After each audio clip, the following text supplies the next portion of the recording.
What's up, everyone? It's Alex Ragir, co-founder of Storyhunter. I am here on the VaynerX yacht at the Cannes Lion Festival of Creativity. This is like the Oscars for the advertising industry. And I'm going to be speaking with Mary Kate McGrath, who's the Chief Content Officer for Gallery Media Group, which is one of the media arms of VaynerX, which is owned by the social media icon Gary Vaynerchuk.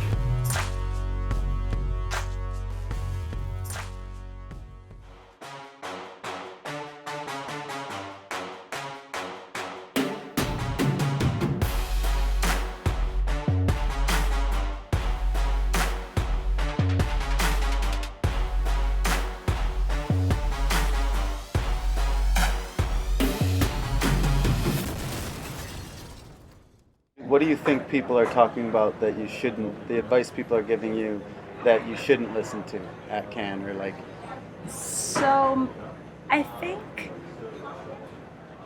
it's more like, I think a lot of brands or people or companies think about themselves first and the consumer second. And like that just has always like boggled my mind. Like I love telling stories. I love delighting people. I'm super curious. And if you're in that mindset and you're just committed to the consumer, then like how are you not going to have a better product? And the consumer, Yeah, you have two consumers, right? You have your Oh, yeah. advertisers and you have your audience. So Totally. you're talking about to both. both. Yeah. So if you're not trying to make their world better, like every day we talk to both, right? Like we're a publishing company, so I have content going out all day long. Those people better be working back in New York. And like if that content is not making that person's life better in a really fundamental way, A, they're not going to come back for more, but B, like then I don't have the authority to ask them anything on my behalf. Like then I don't have the authority to say to them like, come to some event. Like I can't go to experiential unless I've given them great content over here. So I think that some people try to make these ginormous pivots without having like established like that they are devoted to the consumer. Like A, I think that's a lack of trust, but B, it's not surprising to me that it won't work over here if it hasn't worked over here. Yeah. And it's hard work. No shortcuts. There's no shortcut. So I think that it's not like advice I would not listen to, but it's instead like, it's just like our DNA. It's absolutely our blood. Like Gary's Depends a on where perfect you example. at, where you're at now. Totally, but like, true. And that's why I've been here for so long. Like, but Gary is such a perfect example. He is so devoted to the consumer. I mean, he produces content all day long, giving away the secrets Yeah. for free. You know what's crazy? I keep seeing on Instagram ads for different products. Yeah. Him starting off, trying on a headset, trying on this. Like, it's like he's become an ad himself, just his content. Well, I think that Gary's interesting because I think that Gary's a real practitioner. So he's never going to tell his media side, his publishing side. He's never going to tell us to do something that he doesn't 1,000% believe in himself or that he's legitimately tried on himself. So like the real boon and real advantage that I have is A, he's the best creative I've ever seen. Like he thinks in Technicolor and most of us think in black and white. So A, I love him as a creative, but B, I respect him as a practitioner. Like it's so easy to espouse something and to say from high that something will work. It's a heck of a lot different if you've done it yourself and even failed or succeeded, but like that you've gone through it yourself.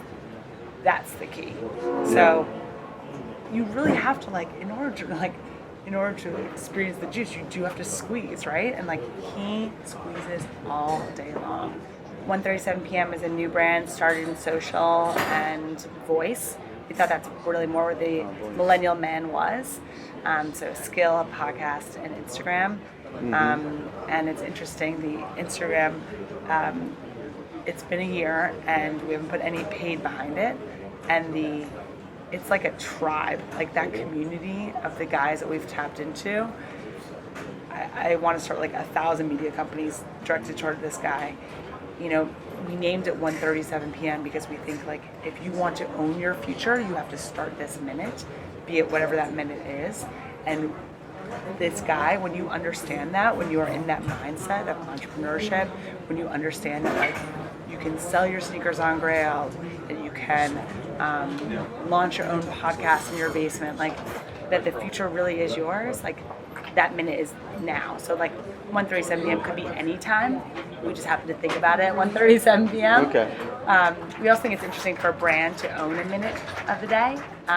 Okay. But it like I think it speaks. Oh, to do you have that a party at 1:37 p.m.? Someone on staff And has you their play alarm. 1:37 BPM house music?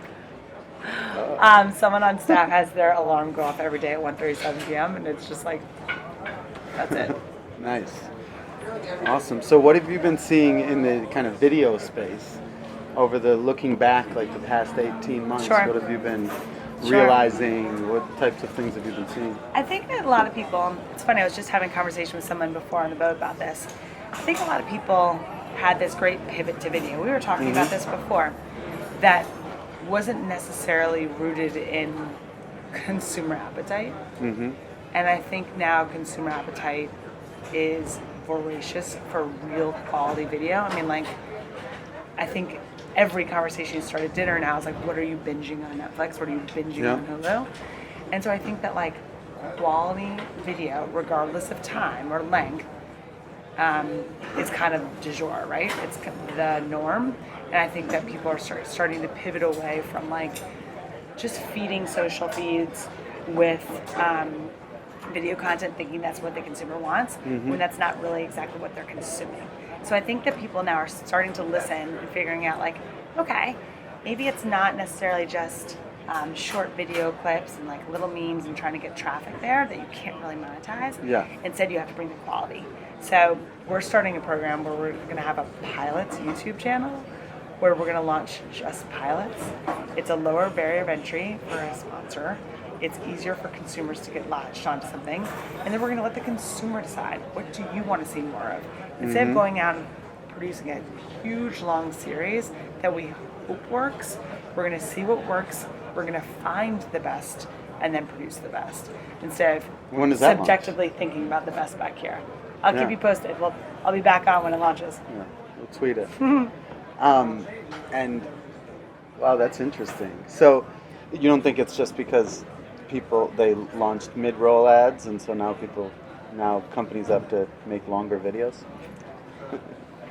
Sure-ish. I mean, like, I don't know. I think that we were talking about this morning, actually. When TV, when the community and the consumer was watching I Love Lucy, was watching Three Stooges and whatnot, and was, with rapt attention in front of the TV, like, they watch those commercials. Yeah. Do you listen to podcasts? I'm a huge podcast listener. I'll listen to every single commercial. If the quality's there, the consumer's there. I think if the quality's there and the consumer's there, they don't always mind if the client or the sponsor's there as well. Yeah. I think every brand should focus on engagement over scale. Because then what are you doing? You're thinking about the consumer. Put the consumer first. Produce for them.